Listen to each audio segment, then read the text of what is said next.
Trump প্রশাসনের নতুন করে শুল্ক আরোপে বাংলাদেশের অর্থনীতিতে নেতিবাচক প্রভাব পড়বে বলে মনে করছেন অর্থনীতি বিশ্লেষকেরা। তারা বলছেন, এতে তৈরি পোশাক শিল্প যেমন ধাক্কা খাবে, তেমনি প্রভাব পড়বে বাণিজ্য ও বিনিয়োগে।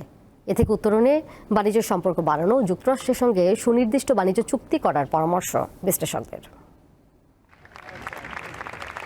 ট্রাম্প প্রশাসনের নতুন করে শুল্ক আরোপকে অনেক দেশ বাণিজ্য যুদ্ধ হিসেবে আখ্যায়িত করেছে। বাংলাদেশি পণ্যের উপর আগের 15% শুল্ক বাড়িয়ে করা হয়েছে 37%। বাংলাদেশ যুক্তরাষ্ট্র বাণিজ্য সম্পর্কের সবচেয়ে বড় খাত তৈরি পোশাক শিল্প। গত বছর যুক্তরাষ্ট্রে তৈরি পোশাক রপ্তানির পরিমাণ ছিল $9.5 বিলিয়ন বেশি।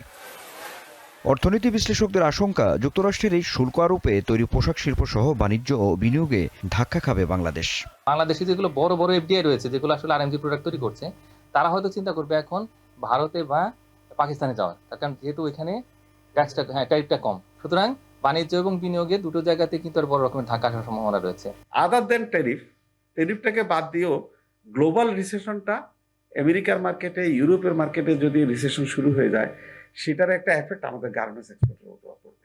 সুতরাং সেটা একটা ইমিডিয়েট একটা আতঙ্কের ব্যাপার আমাদের আছে, যেটা আমরা ওভারনাইট সমাধান করতে পারবো না। এমন পরিস্থিতি থেকে উত্তরণে যুক্তরাষ্ট্রের সঙ্গে সুনির্দিষ্ট বাণিজ্য চুক্তি ও সম্পর্ক আরও জোরদার করার পরামর্শ বিশ্লেষকদের। বাংলাদেশকে এই একটা মুক্তি বাণিজ্য চুক্তির কথা চিন্তা করতে হবে মার্কিন যুক্তরাষ্ট্রের সাথে, সে দীর্ঘমেয়াদে করতে হবে, কিন্তু ইমিডিয়েটলি যেটা করতে হবে সেটা হলো যে এই বাণিজ্য মন্ত্রণালয়ের মাধ্যমে মার্কিন যুক্তরাষ্ট্রের যে ডিপার্টমেন্ট অফ কমার্স তাদের সঙ্গে একটা যোগাযোগ স্থাপন করতে হবে এবং এনবিআর যে রিভিউ করছে এই ট্যারিফ, সেটার কথা, সেই বার্তাটা পৌঁছে দিতে হবে। ওরা দেখিয়েছে বাংলাদেশ আমেরিকান প্রোডাক্টের উপর 74% ট্যাক্স বসিয়েছে। এখন আমাদের জন্য সবচেয়ে সহজ সমাধান হচ্ছে যে আমরা আমেরিকান প্রোডাক্টসের উপর যে ট্যাক্স ইম্পোজ করেছি সেটা কমিয়ে আনা।